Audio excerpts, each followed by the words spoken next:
Gentlemen, you already know. You see what we're wearing. We're all still here, ladies and gentlemen, on Washington Football Weekly.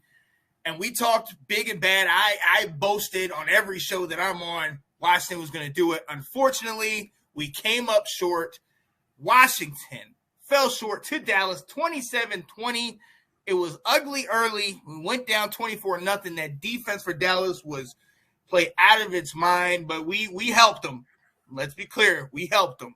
And that second half, we definitely came back, but it came up just short. Will, I'm coming to you first. Where do we go, man? Talk to me. Talk to me about this one. Yeah, I think you said it was ugly early. I mean, I would almost say it was downright horrendous early. Yes. Like, and from, I will say this.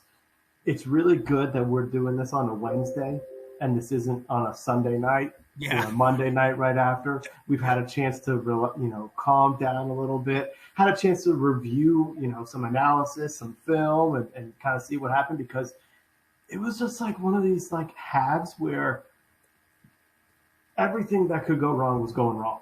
Yep. And it wasn't even like, in my opinion, like everyone was responsible for something on every single play. It was like we'd have a situation where, receivers open and our quarterback doesn't hit him. And then the next time, the very next play, offensive line doesn't block anybody. And the very next play, the receivers don't get open. And it's like everyone was just, they were just out of sync in that first half. And it was just crazy. I think some of the things I also saw with this, and I think we're going to get into kind of some positions and some players and whatnot. So I've got a little bit more, but like overall, I also thought like shit just happened in that game. Like some of the big plays by Dallas's defense, as you kind of mentioned, we were a part of that. Like that interception by Randy Gregory, the ball got tipped at the line of scrimmage. He didn't get blocked by Leno.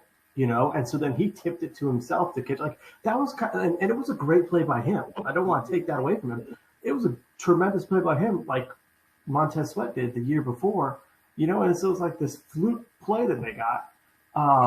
Then the other one on that Micah Parsons strip sack, again, he bull rushed Brandon Shera. Hats off to him for putting on this pressure. But if you look back and watch the film on that play, Curtis Samuel was wide open. Mm-hmm. For the ball. Him and Ricky Seals-Jones ran into each other on crossing patterns, so Heineke had to hold on to the ball a little bit longer, because when he was about to get tackled, Gallimore was right here, Curtis Samuel was right behind him. He couldn't throw the ball. He couldn't see him. But if he had that extra time, the entire field was open. Mm-hmm. If they had completed that pass, which was just going to be a little dump off, the entire field was open. And there was just like split-second plays that could have been made that would have been so dramatic. And it was very tough to see. And then the last thing I noticed in it, before we get into kind of like position and player specifics, is we cannot afford to not make plays out there. Mm-hmm. Like we had interceptions in our hands that we dropped. Yes. And we can't afford, we don't have the team right now. We don't have the depth. We don't have the health to sustain some of that stuff. And that's what happened in the first half. We dropped interceptions. We stopped them on third down only to be offsides. Yeah. To give them another play that they score a touchdown on. Like we shot ourselves in the foot many times in that game, and it only just made it, so much of a detriment that our quarterback was not understanding how to get out of it. So that's where I'll pause from here. I got more to say, but I want to let others get a chance to say some things. Yeah, and it just built, and then it kept building, and it just kept building, and it was like that snowball down the hill as the avalanche affected. And you know what I mean? It was we know the issues of Heineke.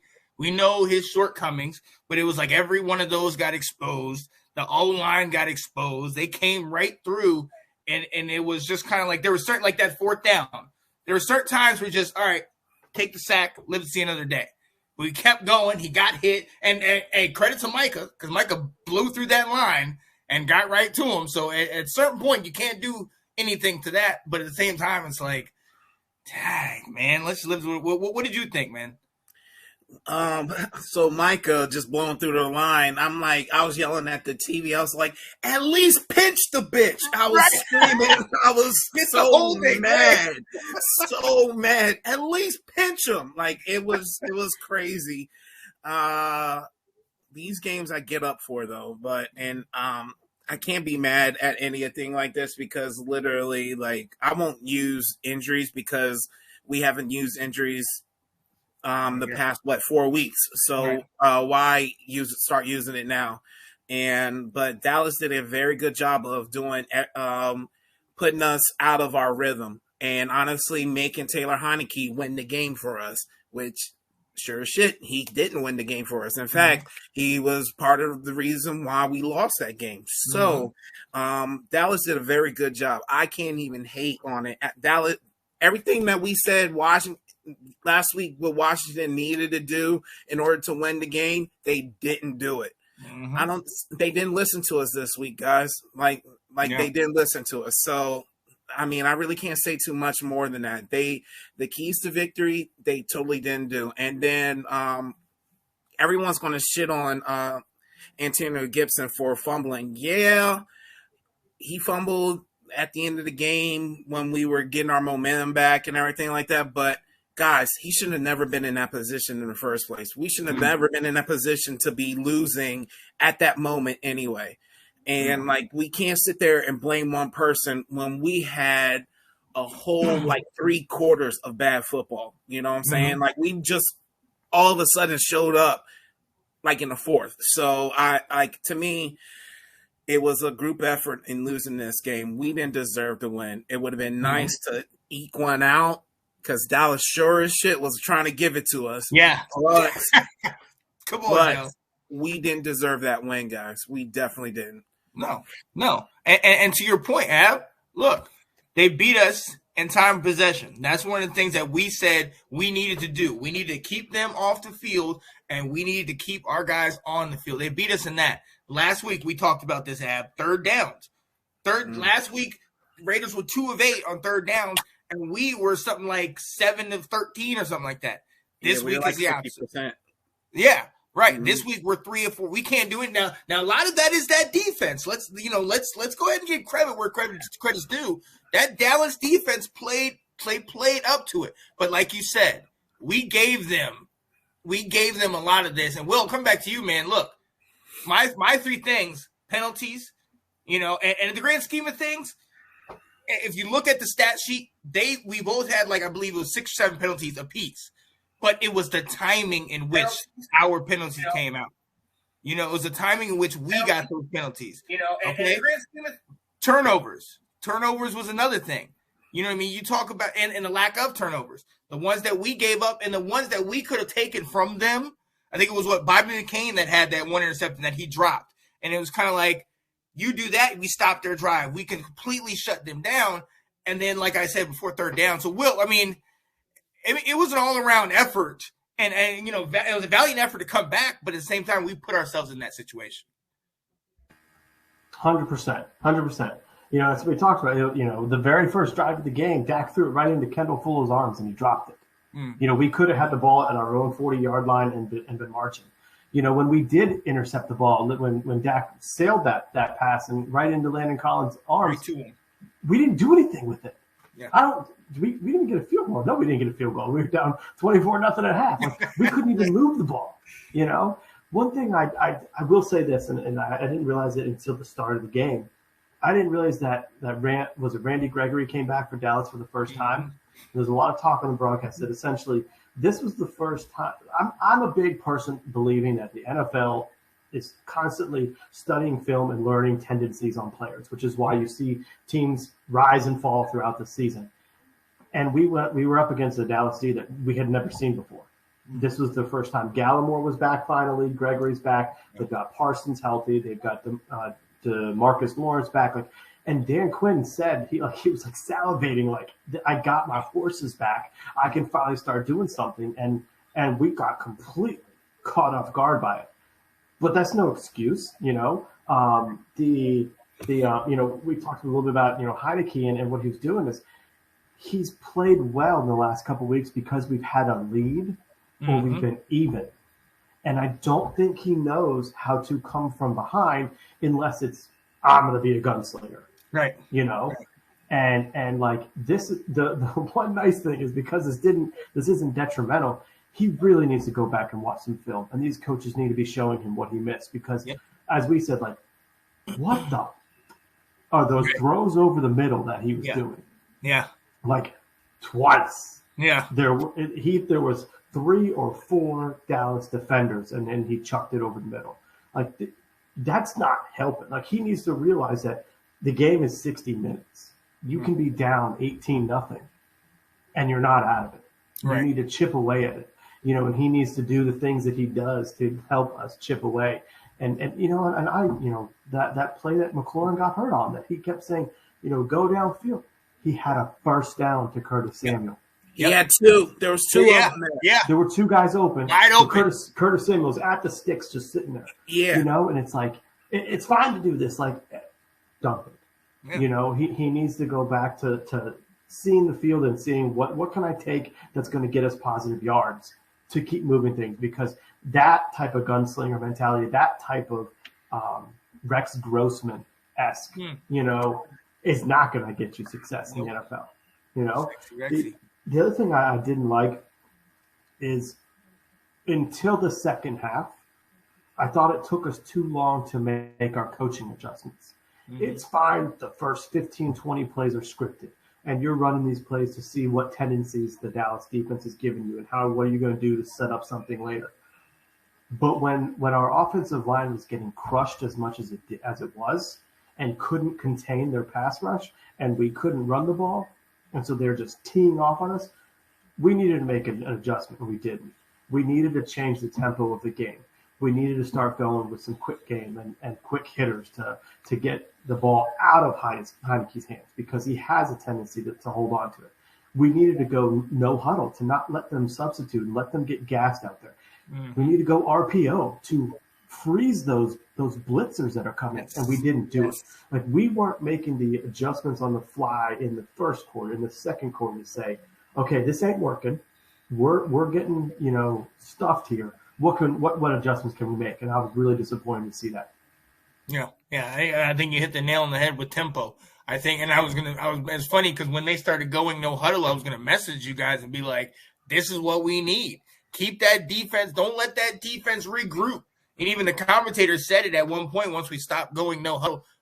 They gave the Cowboys defense an opportunity to get some fresh legs in there. You saw those guys on the sidelines with their hands on their hips. Keep going no huddle. Keep getting that quick stuff. But Ab, I'm coming to you. I mean, let's be really honest with this thing.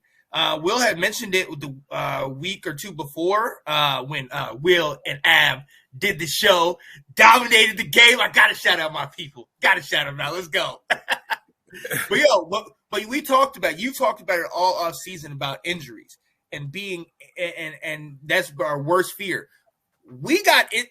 We came into the game injured, and we definitely lost a bunch of people in the game, and they came back healthy. To Will's point with Gregory, D-Law, Barrymore, all these guys are in there.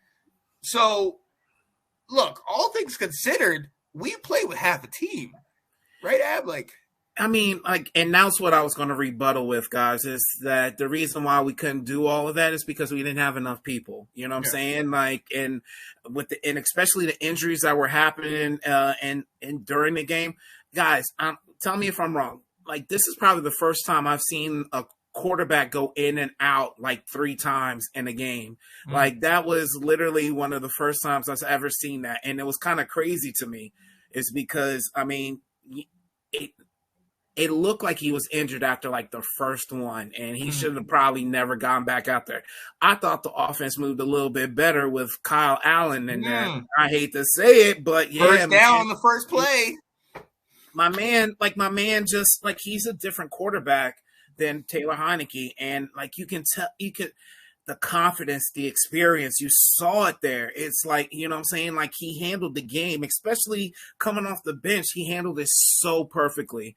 And it just, like, to me, like, all these injuries during the game was not a very good thing. Like, we couldn't do any of that switching up. And to me, what I was really worried about is that they would move on from the stuff that once we had that first mishap in the first quarter, I knew they were going to be like, oh, let Taylor Heineke throw again.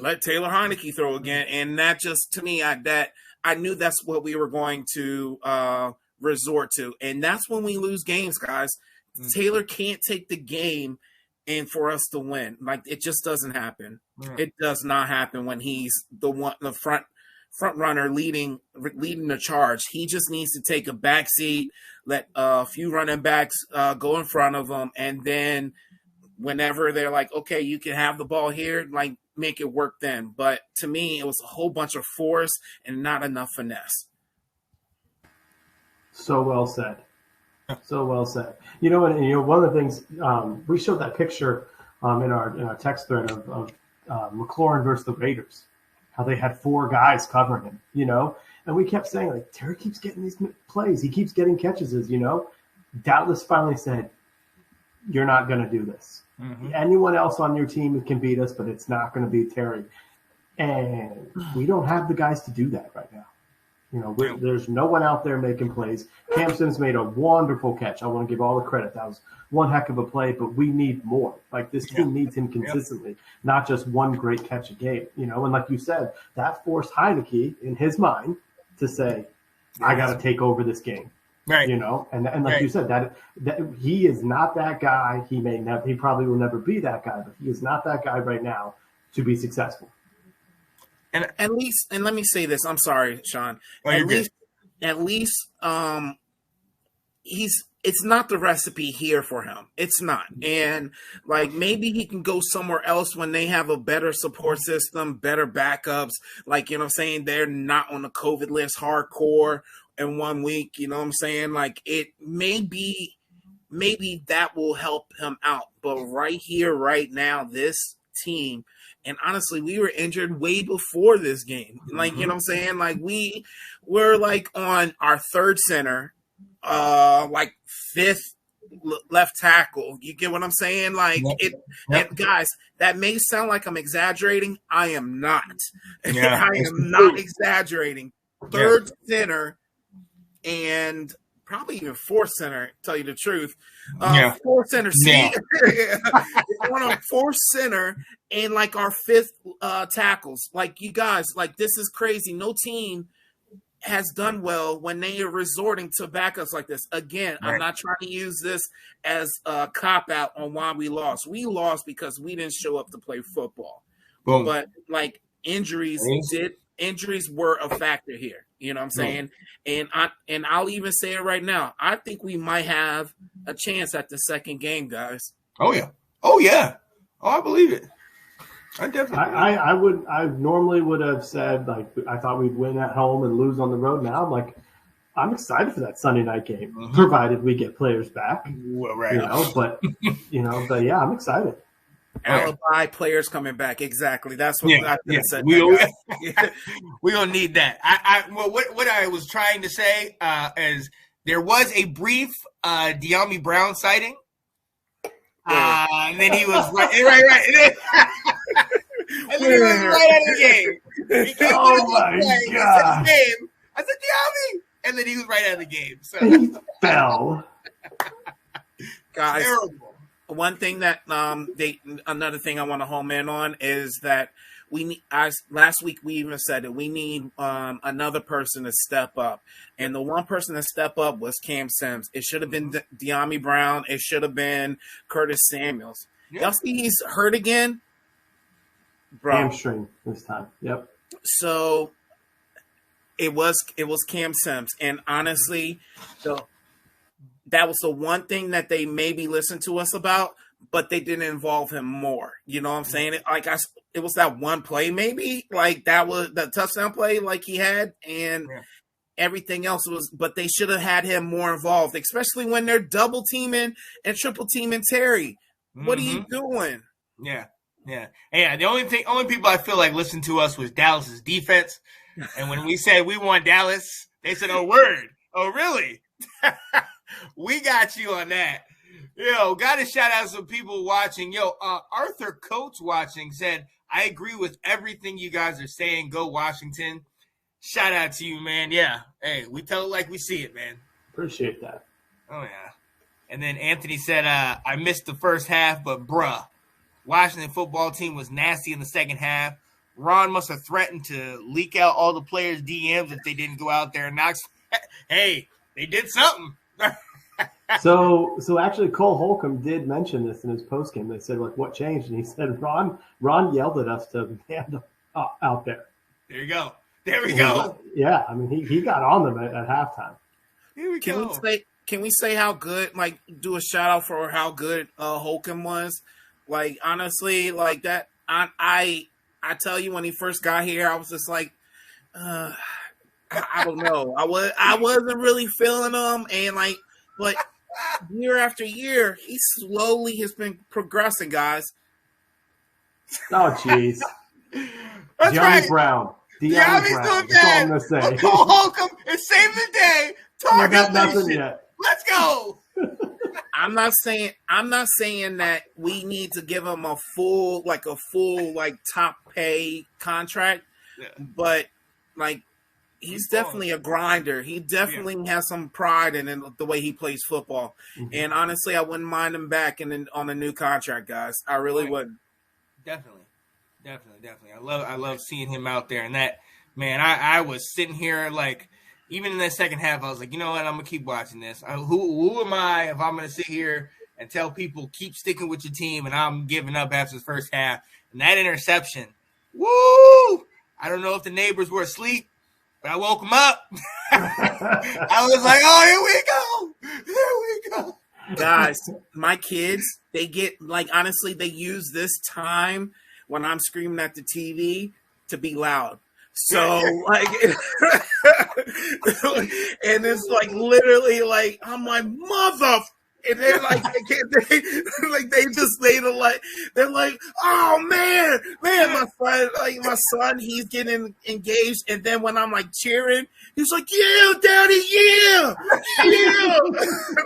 I love it, guys. I love it, man. Let's go. I love it, yo. All right, man, ladies and gentlemen, we are going to go ahead and move on, ladies and